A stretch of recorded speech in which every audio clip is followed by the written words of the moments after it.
Hello friends, नमस्कार। Daily current affairs की श्रृंखला में मैं मुकेश वर्मा आप सबका अपने यूट्यूब चैनल लर्नर्स अड्डा पे बहुत बहुत स्वागत करता हूं। तो फ्रेंड्स, आज हम 20 नवंबर के करंट अफेयर्स के बारे में चर्चा करेंगे कि पिछले 1-2 दिनों में ऐसी कौन कौन सी घटनाएं हुई हैं जो करंट की दृष्टि से बहुत ही महत्वपूर्ण हैं आने वाले एग्जामों के लिए, जिनका पढ़ना हमें बहुत ज़रूरी है। तो आइए आज के टॉप 10 टॉपिकों पर चर्चा करते हैं कि कौन कौन सी ऐसी महत्वपूर्ण घटनाएँ 2-3 दिनों में घटित हुई हैं जो कि एग्जाम की दृष्टि से बहुत महत्वपूर्ण है। तो फ्रेंड्स, पहली टॉपिक आपकी महाराष्ट्र से संबंधित है। तो क्यों चर्चा में है महाराष्ट्र, आइए देखते हैं। फ्रेंड्स, आपकी जो आज की पहली टॉपिक वो महाराष्ट्र क्यों चर्चा में है। तो एशिया की सवाल पूछा जा सकता है क्योंकि एशिया की बात आ गई। एशिया की पहली सौर ऊर्जा सक्षम टेक्सटाइल मिल का उद्घाटन किया गया है। तो एशिया की पहली सौर ऊर्जा सक्षम टेक्सटाइल मिल का उद्घाटन किया गया। ये मिल पूरी तरीके से सौर ऊर्जा पर डिपेंड रहेगा। पूरी तरीके से इसकी जो विद्युत की आपूर्ति होगी वो सौर ऊर्जा के द्वारा होगी। तो एशिया की पहली ऐसी मिल बन गई है। तो एशिया की ये जो पहली मिल है जो सौर ऊर्जा से चलेगी, पहली टेक्सटाइल मिल है ऐसी, कहाँ पे स्थापित की गई है? महाराष्ट्र में। अगर आपसे सवाल पूछे कि एशिया की पहली सौर ऊर्जा सक्षम टेक्सटाइल मिल का उद्घाटन कहाँ पे किया गया है, तो इसका सही जवाब होगा महाराष्ट्र में किया गया है। इसके अलावा महाराष्ट्र में 2-3 और बेहतरीन योजनाएं आए हैं, उनके बारे में भी जान लीजिए। तो महाराष्ट्र सरकार ने यूपीएससी की तैयारी करने वाले एसटी उम्मीदवारों को मासिक वजीफा देने का फैसला किया। तो फ्रेंड्स, महाराष्ट्र की सरकार ने यूपीएससी की तैयारी जो कर रहे हैं, संघ लोक सेवा आयोग, यूनियन पब्लिक सर्विस कमीशन की तैयारी कर रहे एसटी उम्मीदवारों को मासिक वजीफा देने का फैसला किया है। और ये वजीफा कितना होगा, इसकी राशि कितनी होगी? तो फ्रेंड्स, 12,000 रुपये पर मंथ। तो यूपीएससी की तैयारी कर रहे एसटी उम्मीदवारों को महाराष्ट्र सरकार ने 12,000 रुपये प्रति मंथ देने की घोषणा की है। इसके अलावा मुफ्त स्वास्थ्य बीमा प्रदान करने वाला पहला राज्य कौन सा है? महाराष्ट्र। ये खबर 2-3 महीने पहले की है, लेकिन चूंकि मुफ्त स्वास्थ्य बीमा प्रदान करने वाला ये पहला राज्य है तो ये सवाल आने वाले एग्जाम में पूछ सकता है। तो फ्रेंड्स, मुफ्त स्वास्थ्य बीमा प्रदान करने वाला पहला राज्य कौन सा बना है? महाराष्ट्र बना है। मेरा परिवार मेरी जिम्मेदारी अभियान, तो मेरा परिवार मेरी जिम्मेदारी अभियान भी महाराष्ट्र सरकार द्वारा ही चलाया जा रहा है। और वहीं पे संजय गांधी गुगुमल और नवेगांव नेशनल पार्क स्थित है। तो फ्रेंड्स, संजय गांधी गुगुमल और नवेगांव नेशनल पार्क कहाँ पे स्थित है? महाराष्ट्र में। फिर से देख लीजिए, महाराष्ट्र में एशिया की पहली सौर ऊर्जा सक्षम टेक्सटाइल मिल का उद्घाटन किया गया। करंट की दृष्टि से यही महत्वपूर्ण है। लेकिन इसके अलावा अन्य तथ्यों को, अन्य पक्षों को हमने देखा तो यूपीएससी की तैयारी कर रहे एसटी उम्मीदवारों के लिए मासिक वजीफा देने का फैसला किया है महाराष्ट्र सरकार ने। 12,000 रुपये पर मंथ दिया जाएगा। इसके अलावा हमने पढ़ा मुफ्त स्वास्थ्य बीमा प्रदान करने वाला पहला राज्य कौन सा बना है? महाराष्ट्र बना है।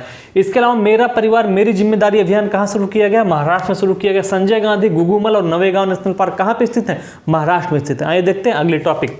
फ्रेंड्स, अगले टॉपिक जो चर्चा में वो मध्य प्रदेश। पिछले 2 दिनों में मध्य प्रदेश चर्चा में क्यों है? तो चर्चा में इसलिए है क्योंकि वहाँ की सरकार ने, जो वहाँ के सीएम है शिवराज सिंह चौहान, उन्होंने वहां पे एक नया कैबिनेट बनाने की घोषणा की है। और इस कैबिनेट का नाम क्या होगा? गौ कैबिनेट। तो गौ कैबिनेट बनाने वाला पहला राज्य कौन सा बन गया है? मध्य प्रदेश। हमारे उत्तर प्रदेश सरकार के योगी जी गौ सुरक्षा के लिए बहुत ही चिंतित दिखते हैं, लेकिन वो अभी तक ये कैबिनेट नहीं बना पाए हैं। और इसमें बाजी मार ली है आपके मध्य प्रदेश के शिवराज सिंह चौहान ने, जिन्होंने पूरे भारत में सबसे पहले गौ कैबिनेट बनाने की घोषणा की है। तो अगर आपसे सवाल पूछे कि किस राज्य ने भारत में गौ कैबिनेट बनाने की घोषणा की है, तो उसका सही जवाब होगा मध्य प्रदेश। अब वहां पे एक अलग कैबिनेट विभाग बना दिया गया है, गौ कैबिनेट विभाग, जिसका काम क्या होगा? मवेशियों के संरक्षण एवं संवर्धन के लिए ये कार्य करेगा। तो गौ कैबिनेट मवेशियों के संरक्षण और संवर्धन के लिए काम करेगा। कहां बनाया जा रहा है? मध्य प्रदेश में। सीएम कौन है? शिवराज सिंह चौहान वहाँ के सीएम है। इसके अलावा अगर उसके ट्रेडिशनल पक्षों की बात करें तो वहाँ पे अमरकंटक की पहाड़ी स्थित है। कहाँ पे? मध्य प्रदेश में। और वहाँ से 3 नदियाँ निकलती हैं। एक का नाम है सोन, दूसरे का नाम है नर्मदा और तीसरे का नाम है महानदी।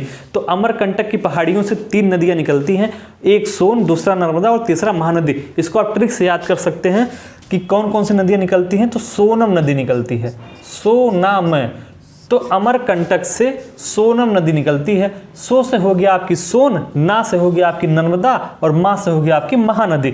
तो याद कर लीजिए कि अमरकंटक की पहाड़ियां से सोनम नदियां निकलती हैं। सोनम का फुल फॉर्म हो गया सो से सोन, ना से नर्मदा और मा से महानदी। तो ट्रिक याद कर लीजिए कि अमरकंटक की पहाड़ियां से सोनम नदी निकलती है।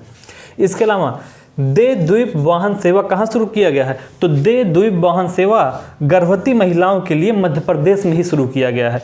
दे द्वीप वाहन सेवा योजना गर्भवती महिलाओं के लिए शुरू किया गया महाराष्ट्र में। इसके अलावा जीवन शक्ति योजना कहाँ चलाई जा रही है? तो फ्रेंड्स जीवन शक्ति योजना आपके मध्य प्रदेश में ही चलाई जा रही है। तो हमने मध्य प्रदेश के बारे में पढ़ा कि वहाँ पे एक नया कैबिनेट बनाया गया है, गौ कैबिनेट, जिसका काम मवेशियों के संरक्षण और संवर्धन के लिए कार्य करना होगा।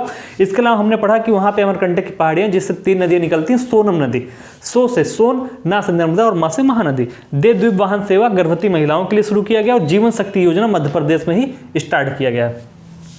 अगली टॉपिक देखते हैं फ्रेंड्स। अगली टॉपिक जो चर्चा में है वो केन्या चर्चा में है। तो केन्या क्यों चर्चा में है फ्रेंड्स? केन्या इसलिए चर्चा में है कि विश्व के एकमात्र सफेद जिराफ, तो विश्व का एकमात्र सफेद जिराफ कहाँ पाया जा रहा है इस समय? तो केन्या में है। विश्व का एकमात्र सफेद जिराफ केन्या में है, उसको जीपीएस डिवाइस लगाया गया है। तो फ्रेंड्स केन्या में रह रहे विश्व के एकमात्र सफेद जिराफ को जीपीएस डिवाइस लगाया गया ताकि उसकी लोकेशन पता चलती रहे कहाँ कहाँ पे ये है, उसकी सुरक्षा के लिए। केन्या की राजधानी की अगर बात करें तो नैरोबी केन्या की राजधानी है, जो कि यूएनईपी का मुख्यालय भी है। किसका? यूएनईपी का मुख्यालय भी है नैरोबी। राष्ट्रपति कौन है केन्या के इस समय? तो यू केन्याटा वहाँ के राष्ट्रपति हैं। तो फ्रेंड्स करंट की दृष्टि से केन्या में क्या महत्वपूर्ण जानकारी है?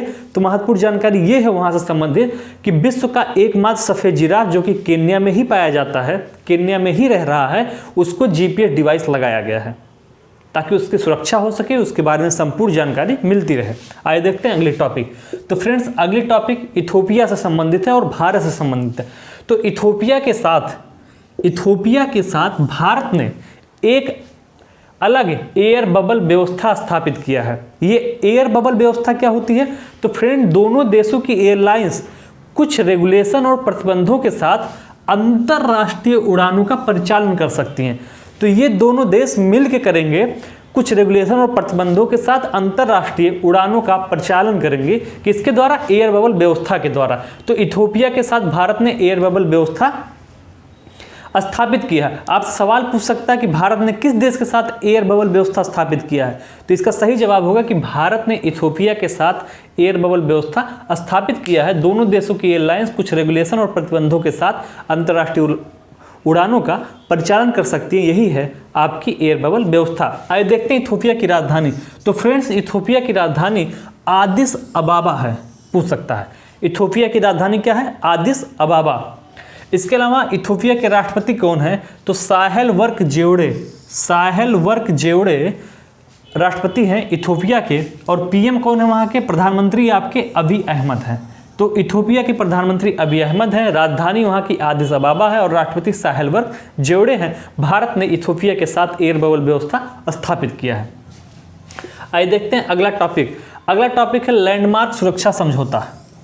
तो ये लैंडमार्क सुरक्षा समझौता किसके बीच में हुआ है? ये आपसे सवाल पूछा जा सकता है। तो फ्रेंड्स लैंडमार्क सुरक्षा समझौता ऑस्ट्रेलिया और जापान के बीच हुआ है। किसके बीच हुआ है? ऑस्ट्रेलिया और जापान के बीच लैंडमार्क सुरक्षा समझौता हुआ। आपसे पूछ सकता है कि लैंडमार्क सुरक्षा समझौता किसके बीच हुआ है? तो लैंडमार्क सुरक्षा समझौता ऑस्ट्रेलिया और जापान के बीच हुआ है। ऑस्ट्रेलिया की राजधानी की अगर हम बात करें तो इसकी राजधानी कैनबरा है। राष्ट्रपति स्कॉट मॉरिसन, तो स्कॉट मॉरिसन ऑस्ट्रेलिया के राष्ट्रपति हैं और वहीं पे सिम्पसन और ग्रेट सैंडी मरुस्थल स्थित है। अगर आपसे पूछे कि सिम्पसन मरुस्थल कहाँ है तो ऑस्ट्रेलिया में, ग्रेट सैंडी मरुस्थल पूछे तो वो भी कहाँ पे है? ऑस्ट्रेलिया में है। तो ये हमने 5 टॉपिक खत्म किए हैं, 5 और पढ़ेंगे। इससे पहले इसका रिवीजन करते हैं। तो महाराष्ट्र में एशिया की पहली सौर ऊर्जा सक्षम टेक्सटाइल मिल स्थापित किया जा रहा है। मध्य प्रदेश में एक नया कैबिनेट बनाया गया है जिसका नाम है गौ कैबिनेट। इसके अलावा केन्या में विश्व के एकमात्र सफेद जिराफ को जीपीएस डिवाइस लगाया गया है। इथोपिया के साथ भारत ने एयर बबल व्यवस्था स्थापित किया है। लैंडमार्क सुरक्षा समझौता हुआ ऑस्ट्रेलिया और जापान के बीच। तो ये 5 टॉपिक हमने करंट अफेयर्स की पढ़ लिया फ्रेंड्स। आगे 5 और टॉपिकों पे चर्चा करते हैं। तो फ्रेंड्स बाकी के 5 और करंट अफेयर्स पे आइए देखते हैं कि कौन कौन से ऐसे करंट अफेयर बाकी के 5 और रहे हैं जो महत्वपूर्ण हैं। फ्रेंड्स, अगला महत्वपूर्ण ये है कि लखनऊ के पुलिस आयुक्त बदल दिए गए हैं। तो लखनऊ के नए पुलिस आयुक्त कौन बने हैं? तो DK ठाकुर को लखनऊ का नया पुलिस आयुक्त बनाया गया है। तो उत्तर प्रदेश सरकार ने लखनऊ के पुलिस आयुक्त को बदल दिया है। लखनऊ में कमिश्नर प्रणाली लागू होने के बाद पहले पुलिस आयुक्त कौन हुए थे? तो सुजीत पांडे। लखनऊ के पहले पुलिस आयुक्त सुजीत पांडे। अगर आपसे ये सवाल पूछे कि लखनऊ के पहले पुलिस आयुक्त कौन थे, तो लखनऊ के पहले पुलिस आयुक्त सुजीत पांडे थे। इसके अलावा 2 जगह पे उत्तर प्रदेश सरकार ने कमिश्नरी प्रणाली लागू किया था। कहाँ कहाँ पे? एक तो आपके नोएडा में और दूसरा आपके लखनऊ में। तो 2 जगह पे कमिश्नर प्रणाली लागू किया गया था, मतलब पुलिस आयुक्त प्रणाली लागू किया गया था। एक आपका नोएडा में, दूसरा लखनऊ में। नोएडा में श्री IPS आलोक सिंह जी को बनाया गया था वहाँ पे पुलिस आयुक्त, और लखनऊ का पुलिस आयुक्त सुजीत पांडे को बनाया गया था। उनको बदल दिया गया है। उनकी जगह पे DK ठाकुर को लखनऊ का नया पुलिस आयुक्त नियुक्त किया गया है। ओके फ्रेंड्स, अगले जो महत्वपूर्ण टॉपिक है वो ये है कि हनुमान जी की सबसे ऊंची प्रतिमा स्थापित की जा रही है। तो अगर आपसे सवाल पूछे कि हनुमान जी की सबसे ऊंची प्रतिमा कहाँ पे स्थापित की जा रही है, तो इसका सही जवाब होगा कि कर्नाटक के हम्पी में। तो फ्रेंड्स, कर्नाटक के हम्पी में हनुमान जी की सबसे ऊंची प्रतिमा स्थापित की जा रही है। यूपी में क्या हुआ? श्री राम जी की सबसे ऊंची प्रतिमा स्थापित की गई। कितना है लंबाई इसकी? ऊंचाई मतलब 251 मीटर। तो उत्तर प्रदेश में राम की पैड़ी पर श्री राम जी की 251 मीटर ऊंची मूर्ति स्थापित की जा रही है। और हनुमान जी की सबसे ऊंची प्रतिमा कहाँ स्थापित की जा रही है? तो कर्नाटक के हम्पी में स्थापित की जा रही है। इसकी ऊंचाई 215 मीटर होगा। इसकी ऊंचाई 215 मीटर है। ओके फ्रेंड्स, इसके अलावा अगर कर्नाटक के और पक्षों को हम देखें तो कर्नाटक में ही इसरो का मुख्यालय स्थित है। कहाँ पे? बेंगलुरु में। तो बेंगलुरु में ISRO, Indian Space Research Organisation, तो इंडियन स्पेस रिसर्च ऑर्गेनाइजेशन का मुख्यालय आपके बेंगलुरु में स्थित है। ओके फ्रेंड्स, इसके अलावा कर्नाटक में बांदीपुर, अंसी और कुद्रेमुख राष्ट्रीय उद्यान स्थित है। अगर पूछे कि बांदीपुर,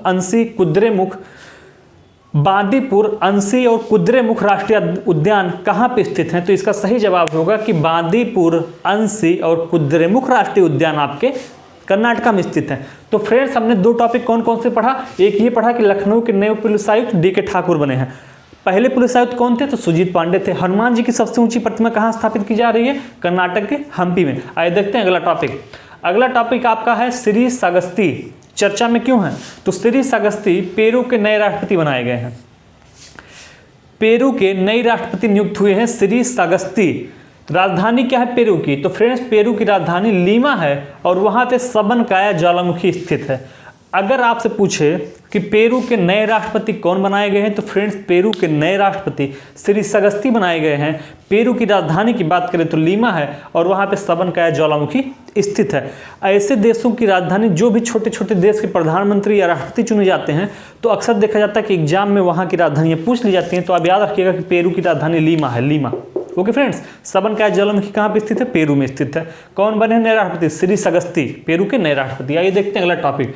तो फ्रेंड्स, अगला टॉपिक ये है कि लीलावती अवार्ड 2020 की शुरुआत की गई है।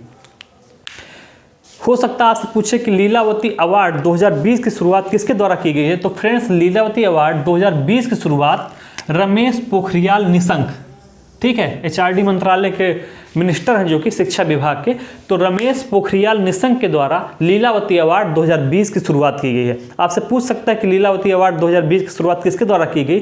तो लीलावती अवार्ड 2020 की शुरुआत रमेश पोखरियाल निशंक के द्वारा की गई है, जो कि भारत के शिक्षा मंत्री हैं।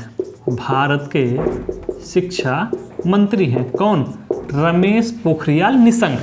किस लिए शुरू किया गया? तो महिलाओं को सशक्त बनाने के उद्देश्य से ये अवार्ड शुरू किया गया, जिसका नाम रखा गया है लीलावती अवार्ड 2020। शुरू किसने किया है? तो शिक्षा मंत्री श्री रमेश पोखरियाल निशंक के द्वारा। उद्देश्य क्या शुरू करने का? महिलाओं को सशक्त बनाने के लिए, महिलाओं को प्रेरित करने के लिए लीलावती अवार्ड 2020 स्टार्ट किया गया है। आइए देखते हैं अगला टॉपिक। अगला महत्वपूर्ण टॉपिक ये है सुदीप त्यागी। सुदीप त्यागी जो कि भारतीय क्रिकेटर रहे हैं, उन्होंने हाल ही में कल अभी संन्यास की घोषणा किया है। तो सुदीप त्यागी भारतीय क्रिकेटर रहे हैं, नाम आप लोगों ने सुना होगा, चेन्नई सुपर किंग्स के लिए खेल चुके हैं। कहाँ के हैं ये? उत्तर प्रदेश के। सुदीप त्यागी उत्तर प्रदेश से रिलेटेड हैं। ये उत्तर प्रदेश से रणजी मैच खेला करते थे। ओके फ्रेंड्स, तो उत्तर प्रदेश से इन्होंने रणजी खेला है, भारतीय क्रिकेटर थे। इन्होंने क्रिकेट के सभी प्रारूपों से संन्यास लेने की घोषणा की है। तो सुदीप त्यागी ने क्रिकेट के सभी प्रारूपों से संन्यास लेने की घोषणा की है। इन्होंने भारत के लिए 4 वनडे और 1 T20 मैच खेला हुआ है। तो सुदीप त्यागी ने भारत के लिए 4 वनडे और 1 T20 मैच खेला हुआ है। उत्तर प्रदेश के मूल निवासी थे, उत्तर प्रदेश की तरफ से रणजी मैच खेला करते थे, भारतीय क्रिकेटर थे। इन्होंने क्रिकेट के सभी प्रारूप, वनडे हो, T20 हो या फिर आपका टेस्ट क्रिकेट हो, तो सभी प्रारूपों से संन्यास ले लिया है। इन्होंने टेस्ट क्रिकेट नहीं खेला था। भारत के लिए 4 वनडे और 1 T20 मैच इन्होंने खेला था। तो फ्रेंड्स, आज करंट अफेयर्स के हमने 10 टॉपिकों पे चर्चा किया है। आइए 5 टॉपिकों को फिर से रिवीजन कर लेते हैं। तो डीके ठाकुर को लखनऊ का नया पुलिस आयुक्त नियुक्त किया गया। पहले पुलिस आयुक्त कौन थे कमिश्नरी प्रणाली लागू होने के बाद? तो सुजीत पांडे पहले पुलिस आयुक्त थे। हनुमान जी की सबसे ऊंची प्रतिमा आपके कर्नाटक के हम्पी में स्थापित की जा रही है। श्री सागस्ती पेरू के नए राष्ट्रपति बनाए गए हैं। पेरू की राजधानी लीमा है। लीलावती अवार्ड 2020 की शुरुआत की गई है शिक्षा मंत्री रमेश पोखरियाल निशंक के द्वारा। किस लिए? महिलाओं को सशक्त बनाने के लिए। सुदीप त्यागी जो कि भारतीय क्रिकेटर थे, उन्होंने हाल ही में संन्यास ले लिया है, जिन्होंने भारत के लिए 4 वनडे इंटरनेशनल और 1 T20 मैच खेला हुआ है। उत्तर प्रदेश के मूल निवासी थे, उत्तर प्रदेश से रणजी मैच खेला करते थे। तो फ्रेंड्स, हमने आज के करंट अफेयर्स के टॉप 10 टॉपिकों को पढ़ के खत्म किया है। पॉलिटी की पहली क्लास आपकी जा चुकी है कल, जिसमें आपने पढ़ा है भारत की ऐतिहासिक पृष्ठभूमि पार्ट 1। तो भारतीय संविधान की ऐतिहासिक पृष्ठभूमि भाग 1 पढ़ा है। आज रात को भाग 2 भी अपलोड हो जाएगा। तो फ्रेंड्स, आप लोग अपना प्यार ऐसे ही बनाए रखिए चैनल के प्रति। ज़्यादा से ज़्यादा लोगों के पास चैनल को शेयर करिए, उनसे चैनल को सब्सक्राइब करने के लिए कहिए, ताकि टीम का मनोबल बढ़ता रहे। धन्यवाद।